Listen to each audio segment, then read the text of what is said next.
Make sure our audio is good, hopefully.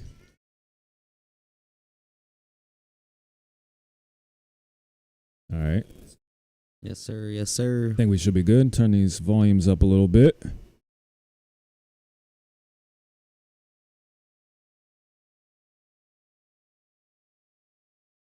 All right. Let's get to it. It's Just a Phaze podcast, number 12. I'm here with my esteemed colleague, Johnny Billz. Yes, sir. What's good, Phaze? How you doing, my guy? What's going on, man? Yeah, you know, bro. Another day in the life. Artist, creating, you know what I mean? Yeah, man. Tell everybody what you got going on, who you are, where you came from, where they can reach you, all the basic stuff. Yeah, for sure. Well, like my guy Phaze said, I go by the name Johnny Billz.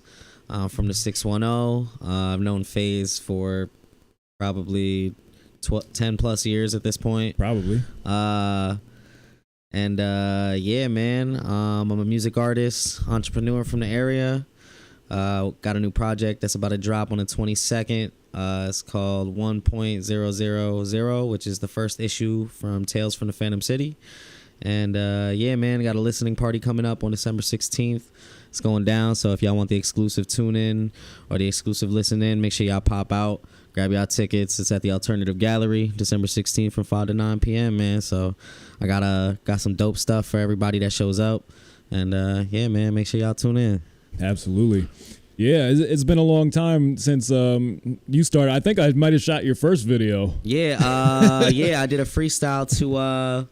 So I think it was French Montana. Yeah, it was a French Montana song. We were at the basketball court. Yep. Yeah, I remember that. That was like back in the L Chain days. Yeah, that might have been like 12 years ago. So what? Maybe, 2012 maybe? It might have been like 2012. 2011? Yeah. Yeah, bro. Yeah, definitely a throwback, man. That's crazy. It's crazy. I think I had the big camera then. Do we have the big camera then? I don't think I didn't have this one. Nah, it was definitely, I felt like it was a bigger one for sure. Yeah. So yeah, I think I got this in 2014, and it's still going strong. Hey, that's lit. That's lit. Yeah, so I did listen to the project. Dope. What you think? I did like it. I really liked I have to look at the titles here. There was a couple tracks I particularly liked. Thank you, man. See. Yeah. I know you're a tough critic too, so I really appreciate that.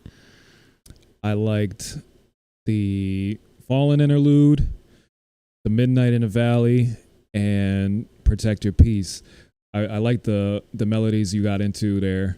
Thank you, bro. And your sound's always been really polished and more mainstream than my particular taste is a little bit dirtier. Yeah, definitely. Like I feel like you lean more towards like the rap lyricism side of things versus like I definitely have more. I definitely shifted more towards like sound melodies. Right. I don't know. Like for me, it's a cleaner sound. Yeah, it's just and it's also something that like I just enjoy. Like when I hear songs, like I hear music, like I immediately shift towards. Or I gravitate towards, things with melodies and things with just like something that I can hum, just a catchy sound. Like, I don't know if maybe that's just like growing up in the church or whatever it is, but yeah, I think it works for you because you're not necessarily like the street guy or anything like that's not your persona. Facts. So getting into like the dirtier realm doesn't really fit you. Yeah, for sure. And it's not that I don't like to just rap. No, like you said, rap, like those records that you pointed out, like Midnight in the Valley, that's definitely just me like rapping, but it just is more of like and you did rap more back in the day, like you were you were heavily influenced by like Big Sean and them. Yeah. Lyricism was super big. I mean, I grew up in before the sound, the music, before people kind of were meshing. Like I grew up when R&B was still R&B and rap and hip hop was still just rap and hip hop. There was definitely a bigger line between them than there is now. I feel like nowadays it's kind of the melodic influence was there, especially when you started coming out with with Drake and everything. But it was still frowned upon for the most part. Yeah, and I think just growing up, even just with growing up with just lyricists, like you grew up with I grew up with like Biggie and even like before that, you know what I mean, like Eric B and Rakim and Big Daddy Kane. Like there weren't really melodic rappers at that time either, you know what I mean? A lot of it was just more like cadence, flow, syncopation, entendres, you know what I mean? Things like that. So that was kind of more the craft at the time. So even growing up, it was more like even like Busta Rhymes and Twista. That definitely impacted a lot of like my fast rap. Right. Twista was my guy. Yeah, hell yeah, bro. They're both like when they started. Oh my god, bro, just crazy flows and syncopations were just as like almost like a snare drum, you know what I mean? Like, but yeah, I think that also made it really hard for me to write hooks.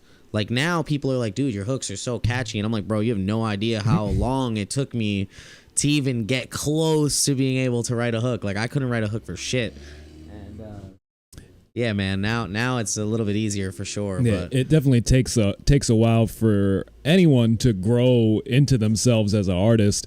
Me and Devin were talking about that the other day too, because I was listening back to one of our first songs that me and him did together, and I was like, you've come a long way even since just then. That was 2017, something like that.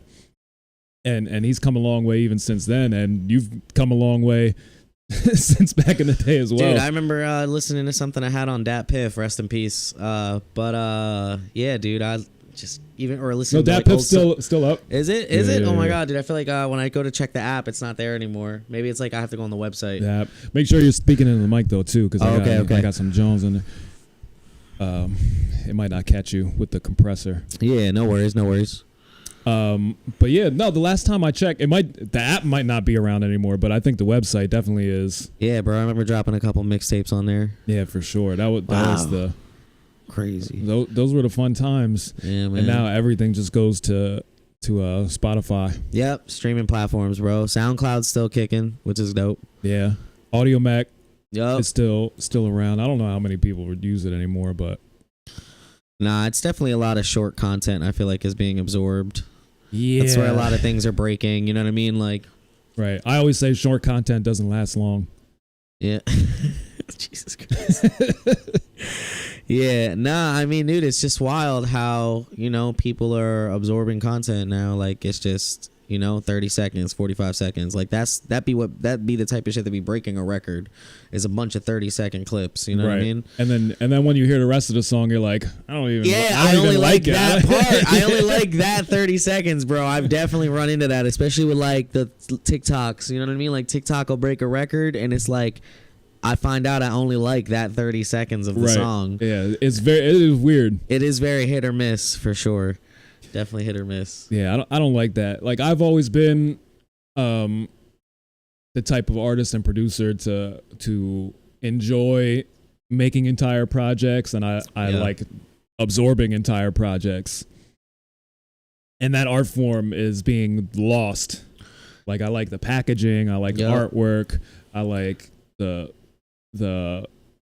flow of an album, the track listing, make sure everything goes together, if there's a theme, everything just makes the experience better. And yeah, that's why I wanted to drop a project of kind of like a lot of unreleased music, like similar concept. I even wanted to get a vinyl made of my project just because of like, just for that tangible, physical, like you said, like the packaging, like the cover art, the whole, you know, the whole nine. And people will pay for like a vinyl just to have, like, it's a collector's thing. Like people might not pay for a CD. Like, they're like, but the vinyls actually went up in sales. Like I think like in the last couple of years, like 400% or something like that. Yeah, sure. It's crazy.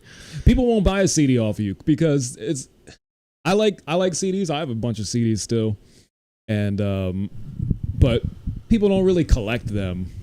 And not like they used to. Yeah, they'll be like, what am I going to do with this CD? I can't even put it in my car. I mean, a lot of cars don't even have that shit anymore. I was just about to say that. They don't have record players either, but, you know, they could just put a record on the shelf or something. It's something that's like almost like furniture, like records. Yeah, bro. Yeah, that's why I wanted to get a vinyl made, man, just because, like I said, it's something dope. Even figuring out where to get that pressed and everything, you know what I'm saying? Like that's a whole process, bro. I probably got to go on like Fiverr or something for that. Yeah, there's a bunch of places to do vinyl presses, but you just have to really plan ahead for it because they don't really do like one-offs, so you can't do like 10 vinyls. You have to do you gotta go like a 50 to pack. 100. Yeah. One is like I think like $120 or $120 to go get just one done. Yeah, no, it's crazy. But how did you first start getting into music? I mean, just at a young age, bro. Like, growing up and being the youngest of my family definitely had an impact. Because I feel like everybody before me, like all my older siblings, were somehow involved in the hip hop scene. Like, my oldest brother and my sister were both, like my oldest brother was a B-boy and then my sister was a B-girl. So like, it's like I'm coming home and I'm seeing them with like some fucking roll of linoleum in my mom's garage practicing fucking up, you know, you know what I mean, breaking. And I'm like, so, okay, cool, that's dope. My sister was friends with a lot of DJs. Shout out DJ Butterball Ed. I've known him since I was like probably like 4 years old, so he's like an uncle, you know what I mean? So just kind of being surrounded by hip hop constantly. Even my one brother, like he used to sketch rhymes in a freaking like an actual book, like pencil and pad, you know what I mean? So yeah, just kind of growing up around it always, you know what I mean? Being involved in music. I mean, even going to Catholic church, like you're always surrounded by choirs and instrumentalists and shit like that. So yeah, bro, kind of always just kind of gravitated towards it. Growing up on Biggie, I remember writing my first rap when I was like 12 years old. I think it was like to the Crank That Beat by Soulja Boy. I'm not even gonna lie. Like on actual paper. Like now I write it in my phone, but like it's just crazy to think that like I used to actually pen to pad, you know what I mean? Yeah. Well, yeah, that was for sure still going on. Like I think I was still writing pen and pad probably up until 2013 or something like that. Yep. And like when Soulja Boy, when that song came out, I think I just had turned 21, and it was like going off in the clubs then. Yep. And Skate Away, wildin'. That was I mean, I wasn't in Skate Away then. I was in the DL. Okay. I think that was the first time I heard that song really go off in the DL. I was there. Bro, his marketing scheme was crazy too. Yeah, from MySpace and stuff. Yeah. MySpace, YouTube. Flooding LimeWire, like he would I I think he said he took his song and uploaded it to LimeWire under everybody else's song names. So like, it sounds like something it'd be like Beyonce. You would download a Beyonce song off of LimeWire, and it would be like his song would play. Yeah. Eminem, you download that song, and his song would play. Like, it's crazy. I've downloaded many songs that were not the song that played. I did not have sexual relations with that woman. There was all types of like fake bootlegs. Like you would go to try to find a song. Well, you looking for like new music back in the day on Napster and stuff, and they would have something that was like Ludacris, Eminem, and a bunch of other artists, and you're like, they all did a song together, and then you downloaded it, and it's like just some bullshit. Yeah, that's funny. Wow, it's crazy, man. Crazy times. Yeah, man. To even get a good CD, to even burn a good CD. Yeah, I still have all my old burnt CDs of the random Napster songs. Fucking the book in the car. I still got all them songs like on a hard drive that I ever downloaded ever. Hell yeah, bro. I'm like a hoarder, a digital hoarder. Yeah, bro, but music is timeless, bro. It's it just takes you back, man. I feel like music is like a time capsule within itself. You know what I mean? Like you find your CD and it says like Summer Jams Volume 2 on it. You know what I mean? Because you're like, this is a classic, bro. The track list on this are bangers. Mm-hmm. So yeah, dude, good times. Yeah, that was always fun. And then you just sharing CDs with people and all that type of stuff. Like you couldn't just play whatever song you wanted at any moment. Hell no. And if a new song dropped, you'd have to burn a whole new CD. Whatever CD you just burnt, like one of those songs gotta go. Yeah, because you gotta add that new John on mad there. CDs with like all the same songs except for like one different song. Every other time. So you got like 100 CDs with like the same playlist but a couple different ones. Yep. And some of the songs were so bad we used to like. You listen back to them and you're like, I used to love this song. Bump this. Yeah. Wow. This is like really bad. Wow. Yeah, dude. I've definitely been there. Where I'm like, yo, at the moment when I was young, this was a banger. Right. But now I'm like, Jesus, I used to listen to this. Like it's crazy. Yeah. No. And like you said before about like Twista. I think especially growing up in our area here, since we didn't have like any local artists who were famous or anything or out there, you kind of ventured out a little bit more. Like a lot of New Yorkers didn't listen to Southern music or Midwest or West Coast. Yeah, definitely. So being from here, geologically cut the music. Like I always liked the Midwest music back in the day. Like all the Detroit dudes, like I liked Eminem and stuff, but I got more into Royce 5'9" then. Yeah, Royce is nice. I always liked Kanye. Yeah. And then Twista from there. I had like Twista's first album. Yeah, Twista was a beast. And who else was from there? All the people who used to rap fast, I really liked. Like Bone Thugs. Bone Thugs, yeah. Yep. And Twista, who the hell else was from like Chicago back in the day? And the Chicago sound is not the Chicago sound of today. Yeah. It was entirely different. Yeah, definitely. I mean, like Chicago, I feel like that their prominent sound now is like, the drill. Everything's just a different form of drill. Yeah, basically, drill or Jersey Club. The Jersey Club sound is hitting really hard right now. It's either New York drill. Somebody posted that the other day. Like, I know the Jersey Club DJs are punching the air right now because of how hard that sound is popping off. Like, I remember being at Main Gate Teen Bashes back in way back when, and that sound was just hitting super hard. I don't want to say production has gotten lazy, because there's a lot of producers who put an extreme amount of effort and technicality into beats that they never did before. Yep.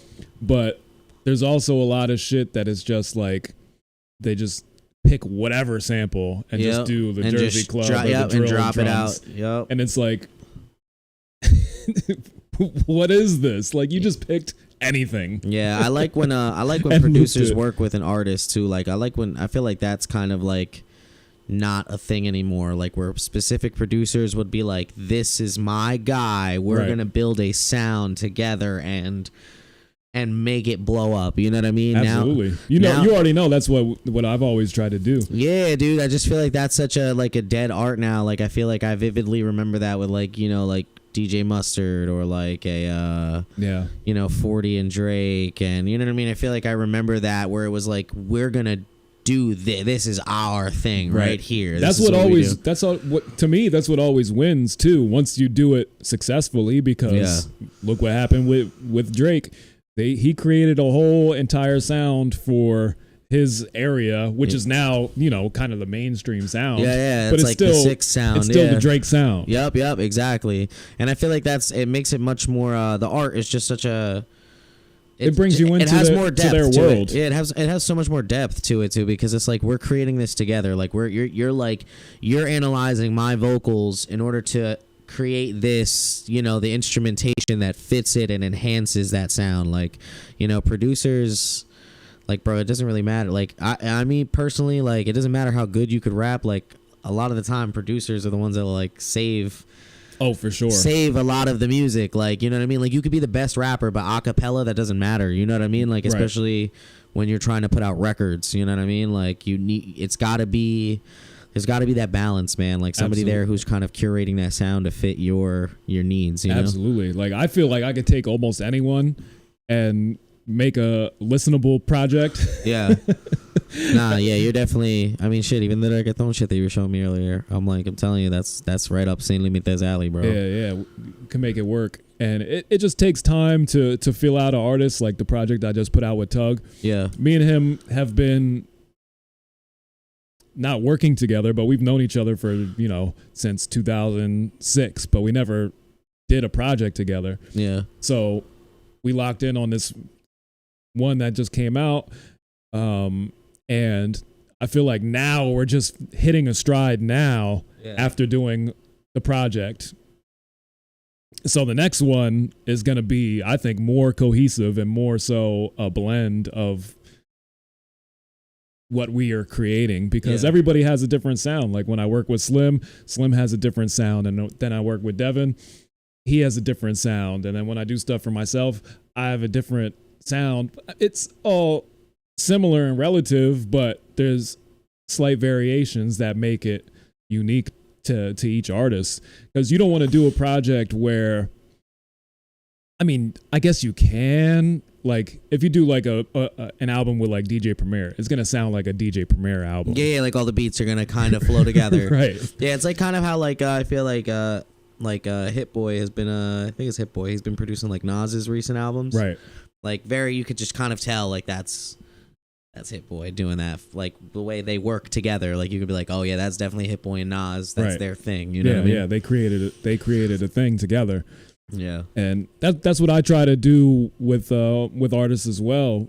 Is just try to create a little unique thing where we can make a sound for this artist, to where even if you go work with somebody else eventually, you're like, can we do it like this? It needs to fit in this mold now. Yeah, exactly. Yeah, because once you have your niche, if you will, like once you have that, it's like kind of hard. That's like your sweet spot now. Like you've almost like create a pocket for yourself. You know what I mean? So absolutely. Yeah, no, that shit is. I think that's essential though. Like working on that level with producers. I feel like every artist should do that. Like, hell yeah, especially for a region. Book a creative session, bro. Lock in where you're just making the beat together. Like I've done that where the producer makes the beat on the spot. I'm writing while he's making the beat, and we just finish the session with like a rough idea or concept, you know what I mean? And then we polish it, come back, and then boom, we finish it. You know what I mean? So oh yeah, that's another thing I wanted to ask you too about the project, about who produced it, or so yeah, as far as the producers that are on it, honestly, it's a lot of beat shopping is what I do. I'm literally I'm probably on BeatStars more than I'm at work. Okay. Because dude, so you're getting beats off the internet. Yeah, so I'll go on like and there's producers that like hit me up from like Instagram. Like I check my email regularly because I have people who email beats in, but like I'm in between being on BeatStars and people's SoundClouds, checking my email. That's how essentially I connect with the producers I work with. And then I like to just like reach out to them, you know what I mean? Hey, look, this is what I always like to show them what I'm working on. So this way they can see it. I like to get feedback, you know what I mean? Like it's their beat, you know what I mean? So I kind of want to Right. You want them to be happy with what you did. I want to wheel them in on it, you know what I'm saying? So it's like, hey, when this drops, like, you know, obviously there's going to be some type of press or some type of rollout, you know what I mean? And, you know, I want to shout you out too. Like we created this. Like, if had you not created this dope beat, I wouldn't have had this concept for the song, you know what I mean? So yeah, definitely a lot of shopping around though, for sure. Some of them are made from creative sessions, you know what I mean? Just kind of locking in at the studio, getting something made.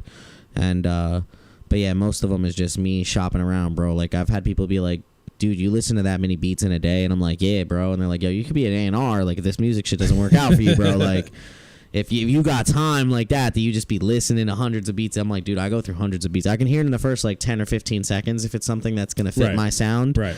And so it's like, I'm just like, next. Okay, I like the melodies here. Okay, I'm gonna put that one. And then, like, you know, just to kind of start conceptualizing the song, whether it just be like melodies or even just the direction. Like, I'll hear a beat and it kind of just gives me a feeling where it's like, okay, this beat kind of sounds like a emotional heartbreak, or yo, this sounds like some lit talking your shit type of vibe, like, you know what I mean? So that's kind of how I create the music. So yeah, bro, just a lot of beat shopping, waiting for something to kind of hit me, and then when it hits, like, you know, the one song on there, I forget, it might have been was it the first song? It had horns on it. Yeah. And yeah, that's my shit. Making away. Yep. I just wish the horns were more. I was gonna say more horny. That would have been crazy. That would have been nuts. Like, more prominent. They sounded like digital horns to me. So I wish they sounded more natural horns. Like actual trumpets. Yeah. Yeah, I heard that beat and I just immediately felt like it was a bop. Like, no, for sure, it was a good beat. I was just like, damn, I wish they were real horns. Yeah, like, oh, of course, you know what I mean. And it's like, it limits me, like, when I'm playing with the stems. You know what I mean? Like, I get the stems from every producer. When I purchase the beat, I usually get the stems. I bring it to the studio so that my engineer can kind of that's key. Manipulate them to their, you know, to wherever they need it to be. Right. So, because you want to format the song in what goes with what you wrote. And not just have the two track. Two track sucks. You can't mix it the same. Yeah, when you're working with just like that flat file where like all the sounds are compressed into one, like an MP3 or like a wave, it's kind of hard to manipulate it and work with it as easy. Yeah, I had some argument a couple of years ago with somebody on Facebook or something. Some dude jumped in there and he was supposed to be some engineer who's worked with many people, and he's talking about mixing like 2 tracks for big artists. I was like, they're using 2 tracks? Are you fucking kidding me? And he's like, I mean, I could understand it for like mixtape. Like, I could see like a No Ceilings being a 2 track. So I don't foresee Wayne being like, oh, dude, the instrumentals are on YouTube, bro. Just go rip them real quick. Like, you know, you're not gonna. I mean, not that you don't have the power to hit up every engineer or producer who made those beats, but it's like, you could just get those beats on YouTube real quick. You know what I mean? Versus, like, I feel like when it's your own, like, you're creating your own record, like, you definitely want to have at least full control. Yeah, full control, full ability to manipulate the sound however it need be. You know what I mean? Like, oh, I need this snare to hit twice here. Let me just copy and move it. You know what I mean? Like, little things, man. And I'm not an engineer, but like, I just feel like it just gives them way more depth and ability to, you know, like I said, manipulate it how it needs to fit. You know what I mean? Certain drops, cutting out certain parts, fading certain parts. You know what I mean? Whatever they got to do. Absolutely. And I hate the way shit gets mixed now. Like, I don't necessarily like it, because all they do is to get it as loud as possible, they push all the instruments to the back and the vocals are sitting on top with like the kick, and then everything else is like in the back. Yeah, and it's just like a lot of bass, like a lot of thump. Like it's just like vocals. Bumping vocals. Bumping like, vocals. I want to hear like the rest of the beat, and it's just everything's ominous sounds where you can't tell where the chord even starts from the next one. Like, everything's just like this this flowy, you can't even tell what it is. It's almost like too much of a vibe. Too vibey. They've got like let's full vibe. Let's dial it back. You know like, what can I I mean? hear a distinct instrument? Yeah. No, I hear that. I feel like the one show I did it with a live band. And that's basically what we did when we performed. Like I gave them the stems from my songs.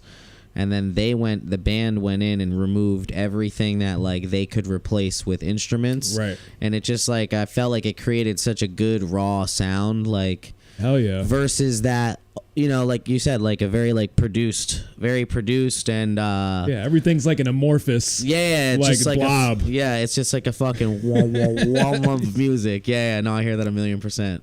And that's like everything. And like I like a lot of it, but once that's like everything. Yeah, I feel like sometimes even like some artists, like even the ad libs, like sometimes they overdo like the saturation of the ad libs. Like sometimes to the point where I feel like it overlaps the actual main vocals or the main things that they're even saying. You know what I mean? So yeah, it's nutty, man. But I mean, everybody kind of has their own lane, you know. And some things are just not my cup of tea, though. Like that's why, like I feel like I tried so hard to just kind of curate the sound that I do because I still want it to be. What's the word that I'm looking for? Like, I still want there to be like diction in the things that I say. I don't want it to be so like saturated or blurred, if you will. You know what I mean? I enjoy the dirty sound of like just a lot of reverb. When stuff starts to sound too clean for me, I'm like. Yeah, it's like the mainstream. Yeah, that mainstream, like almost like cookie cutter in a sense. Yeah.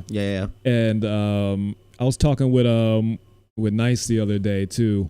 Nice Jones. Yeah, he reached out and we were kind of talking about that too. And he was saying about how the quality of music in the Valley has gone up, which I agree. Mm-hmm. And I think it's in part like due to things like BeatStars and YouTube beats and shit like that, because there's people who produce quality production there's beats, on the internet. There's producers I've seen on YouTube that are like now they're on like 5 years ago I remember like listening to their beats and now it's like they're on and everybody just has access to it now.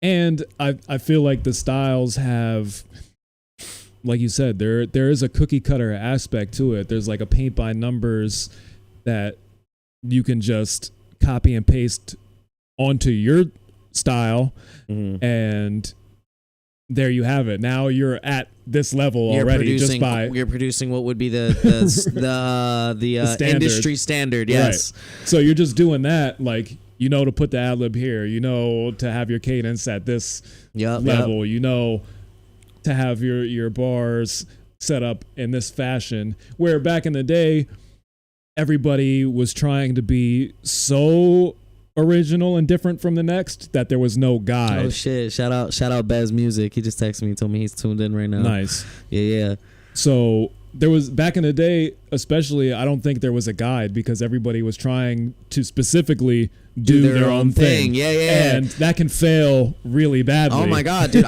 I'm still doing my own thing and I still feel like it's still not there yet. You know what I mean? Like, dude, curating your own sound, especially in today's time where the music is so like it's everywhere, it's so saturated, the game, I feel like, versus back then. Right. There was kind of like back then, I almost feel like you kind of had a Mount Rushmore versus like now, because of how diversified hip hop is. It's like, oh, well, what aspect of hip hop are we referring to when we talk about this Mount Rushmore? Are we talking about lyricists? Are we talking about the guys with the melodies? Are we talking about, you know what I mean? Like, there's so much diversity now.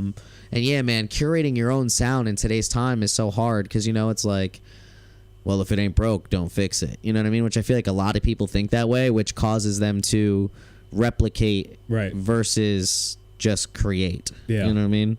Yeah, and it takes time to figure that all out, and sometimes you have to, like, there's definitely should be a difference between inspiration and replication. You know what I mean? Like, absolutely. Like, don't get me wrong, like, there's videos of Kobe's gameplay, rest in peace, that you could literally line up with Michael Jordan's gameplay and it looks identical. You know what I'm saying? So it's like, yes, it's going to happen, but I feel like it's a very fine line between duplication and creation. You know what I mean? Absolutely. You got to take. You can always take from whoever you not idolize, but take influence from, and just put it into your game. But you got to try to change it in some way. Yeah, you got to be able to recreate it. Like, obviously, we're not going to be able to recreate the wheel, but there's a big difference between a Firestone and a Pirelli tire. You know what I mean? So, right. You got to try to. They're still both round. Yeah, they're still wheels, bro. They're still wheels. They both roll. They both roll. They might have different little cuts in them or something, you know. But same. We're doing the same thing, you know. But yeah, man, a lot of people just feel like they don't.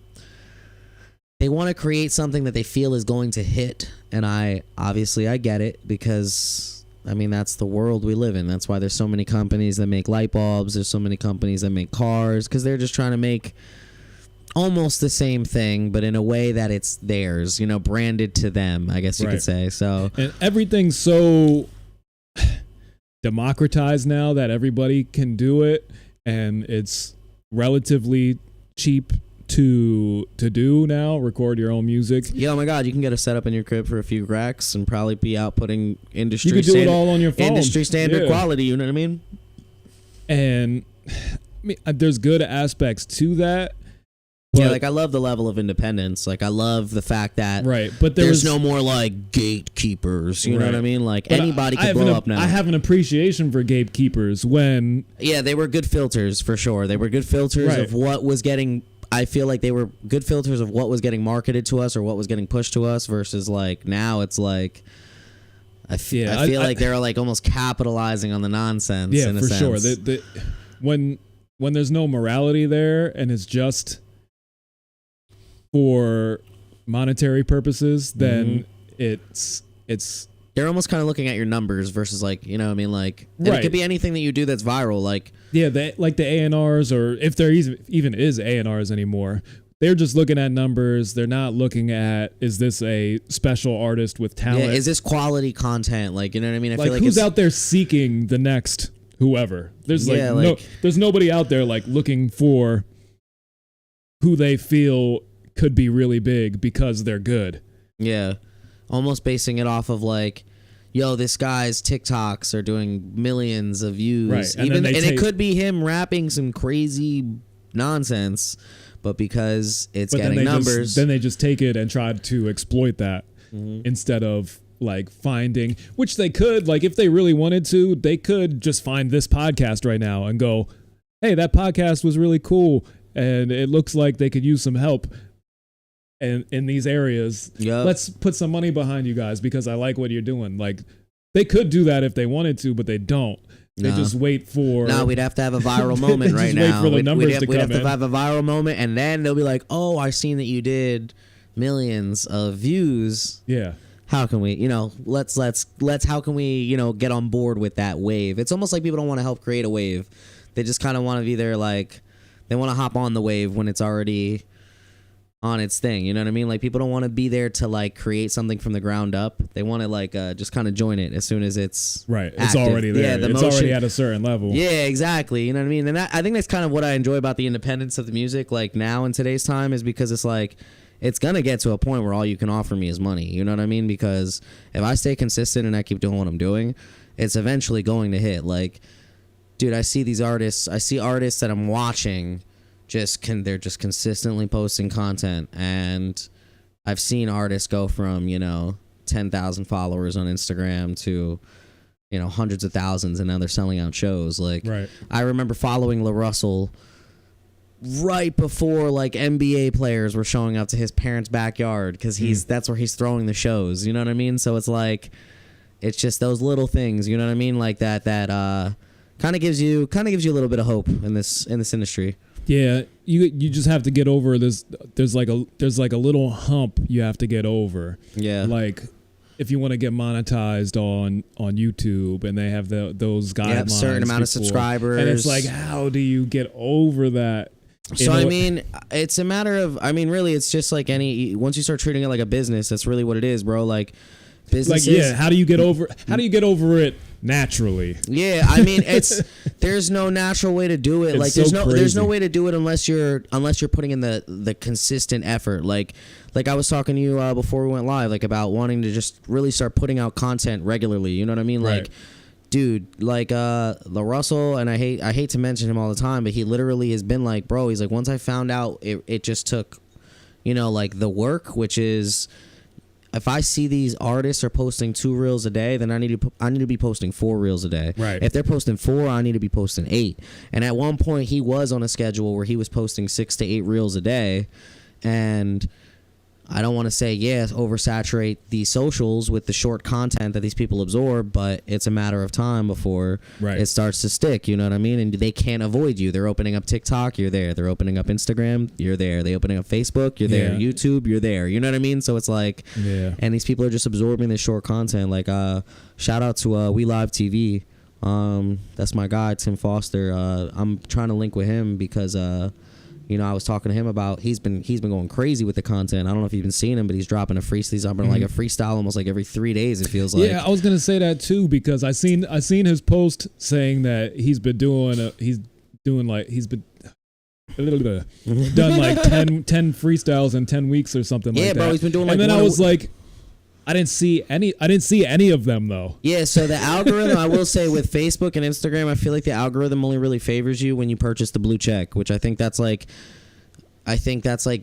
our biggest demise. It's like the posts can tell when you're trying to promote something, and then it turns the volume down on you. Yeah, basically, until you put some money up. Yeah, exactly. If you don't pay for that blue check, it's not gonna optimize your visibility. Like, granted, I don't pay for the blue check, but like I still get notifications. Like, I'm monetized on Facebook, and I get notifications that are like, "Yo, your visibility has increased over the last 39 days." But that's because, like, bro, I'd be sending my posts to people. Like, I have like a couple of my group chats where like I got like 10 or 15 people in each group chat, so it's like I'll jump and I'll get 20 30 shares off the rip. So it's like, you know what I mean? But that's kind of like that's the effort and the push. You know what I mean? I fucking hate it. Like, I hate that it requires so much work. Yeah, I know. Like, my Instagram, I've been on Instagram since it first started, and I used to get a lot of engagement, and as the platform grew, like, I felt like my content was getting better, but my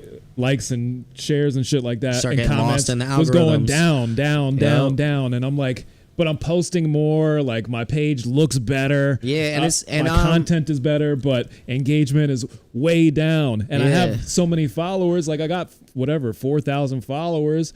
And how is it that I'm not getting 4,000 likes or 1,000 comments? Not even half. Yeah, exactly. Not even a quarter. So it's like, oh, you reached 50 pages today. I'm just like, yeah, but I have 4,000 followers. My reach should be 4,000. So I actually learned a lot working with a marketing company. I used to work directly with them called Everyday Success Team, and they put me on to a lot of like the updates to the algorithms that would happen on Instagram. Like, it would say like, okay, cool, this is how you're gonna optimize your outreach. So it'd be like, all right, you're gonna make a post, you're gonna put like your main 3 hashtags in the caption of the post, but then after you post it, go comment on your post and comment like 20 hashtags that are popping or relevant I've seen that. So these are the little tricks and tips and dumb shit, bro. Like, it's I hate it. I hate it. But that, bro, there's people that, and then it's like these artists, you know what I mean? They have somebody who does this for them. So it's not like, you know what I mean? That's what makes it hard on us, is like, we're the ones that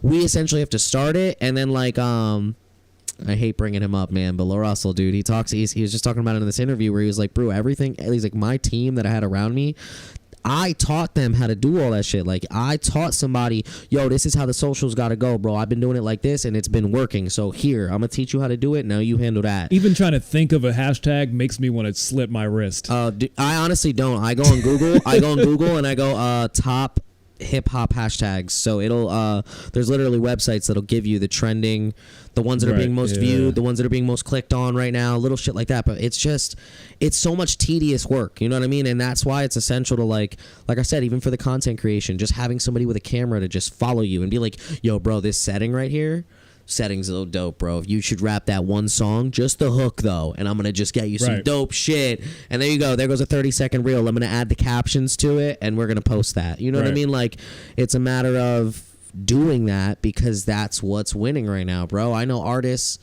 that are feeding their entire family just off the simple fact that they're constantly posting TikToks, and because their TikToks are popping now, they're getting booked for fucking shows. I mean, even businesses in general took advantage of that entire TikTok wave. You've got chefs that are now shooting high quality content to post it as TikToks. You got, I see on my TikTok sometimes, occasionally I'll see like a glass cleaner guy. Right. And it's just, he just is over here with the squeegee, bro, just wilding out to some dope new song that drop, and he's just like just doing, and he's getting millions of views, and I bet you that dude is booked for the next 2 years cleaning windows because he just does it on TikTok every 2 days. Yeah, it's insane, bro.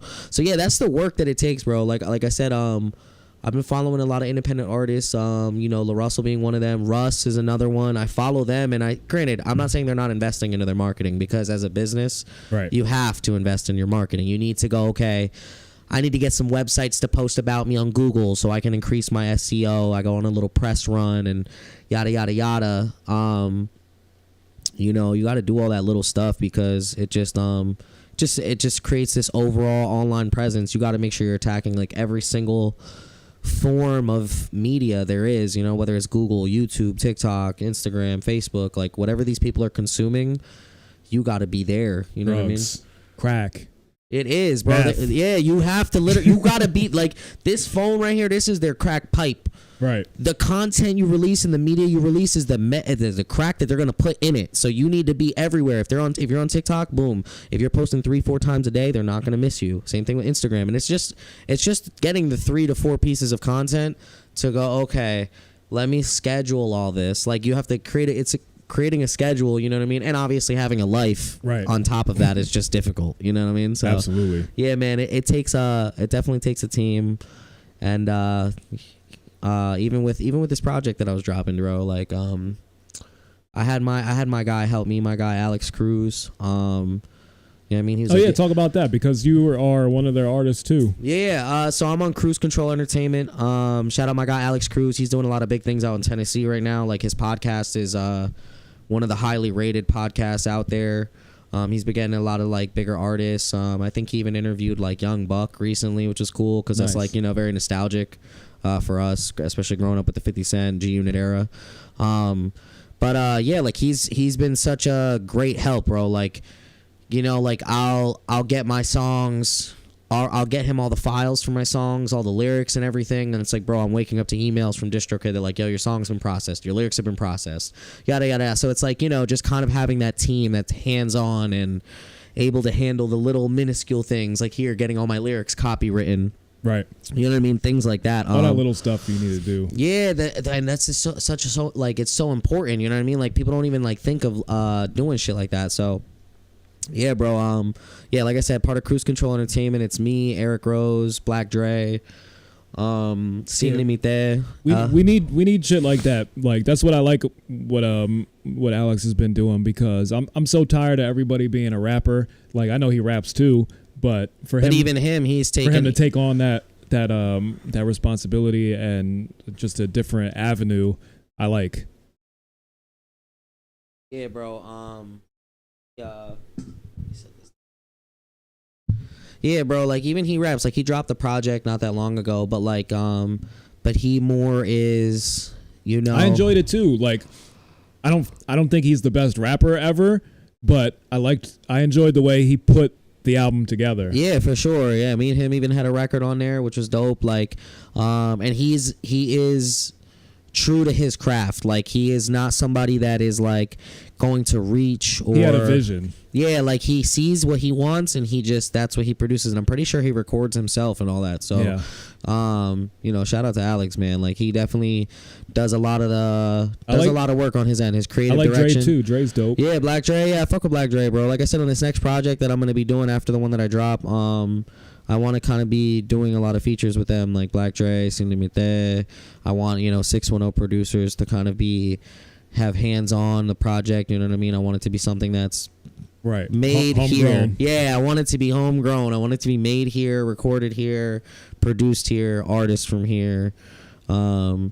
So yeah, man, I'm excited for that. I'm excited for just the creative direction period, you know what I mean? And the motivation to just want to keep doing it, man. A lot of time it's just discouraging for people, you know what I mean? Yeah. No, I think you're going to enjoy that process because it's a way different process than going on BeatStars and stuff like that and just going through beats. Yeah, no, I love the process of making it from scratch, bro. Like I said, some of the songs that I've released were just creative sessions where we would sit in the studio, I roll up, you know what I mean? And they, yo, what type of vibe we on today, Billz? Yo, I want to create something like this. And we would, I remember, shout out my guy Chini Slickback over at So Amazing Studios. I remember I told him, I walked in the session, I'm like, yeah, this is the type of vibe I'm on. He's like, all right, I'll be right back. He came back with an electric guitar and was just like, nice. I'm like, oh, okay, cool. We lit. And then I just rolled up and he just started kind of doing his thing, cooking up. And yeah, bro, we made a couple records together. Yeah, I love those sessions too, especially when you have live musicians. It's the best when you do it like that. Yeah, and especially when you're working with somebody like I've been working with, every song I've dropped in the last couple years, I've been working with Chini. He's also my engineer, so he's not only the producer of some of the songs, but he also handles my vocals, like he records me.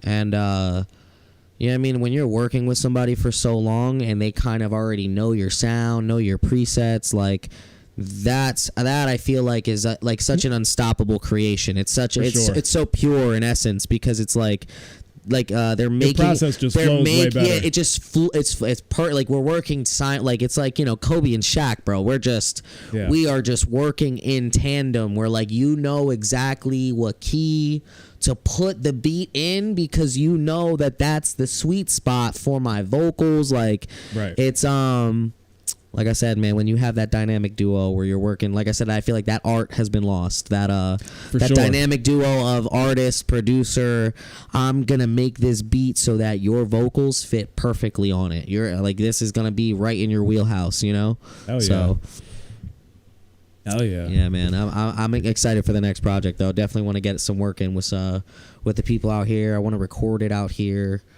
I know there's a few dope studios out here, too, so... Yeah, man, I'm excited. Yeah, you got to get out of Jersey. Yeah, dude. It's just dirty over there. Yeah, I just I love their food, and I just love the sound that I've been getting from them, man. That's it. That's really all it was for me. Like obviously, you know, you're your own toughest critic. You know what I mean? So like, if you're not recording yourself, like, you're gonna want to go to where they're making you sound, or at least critiquing you and guiding you. Like, I think that's what I love about the studio the most is like.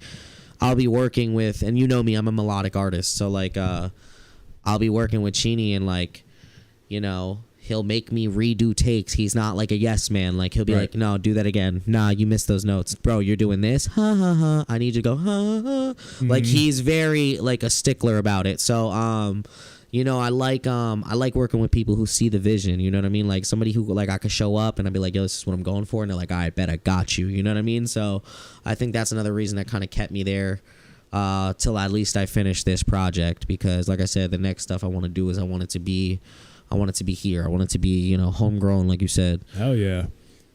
That's good stuff, man. We're coming up on an hour, so yes, we can wrap it up. Tell everybody where they can reach you again and what you got coming and all that good stuff. Yes, sir. Well, first and foremost, I go by the name Johnny Billz, Billz with a Z, aka Mr. Get It like the first of the month, you heard? Let me stop. Welfare. But yeah, you guys can reach me on all my socials at Johnny_Billz. And like I said, it's Billz with a Z. Upcoming project is 1.000. First issue of Tales from the Phantom City. So that's dropping on the 22nd of December. Got the listening party, like I said, December 16th.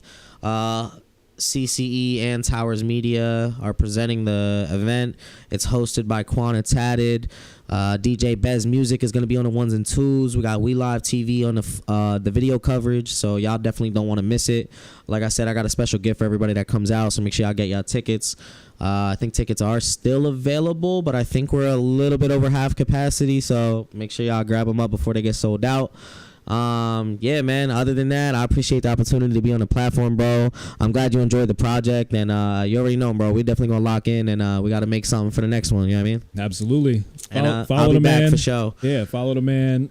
Support what he's doing. Show up to the event, and we'll have him back. Yes, sir. All right.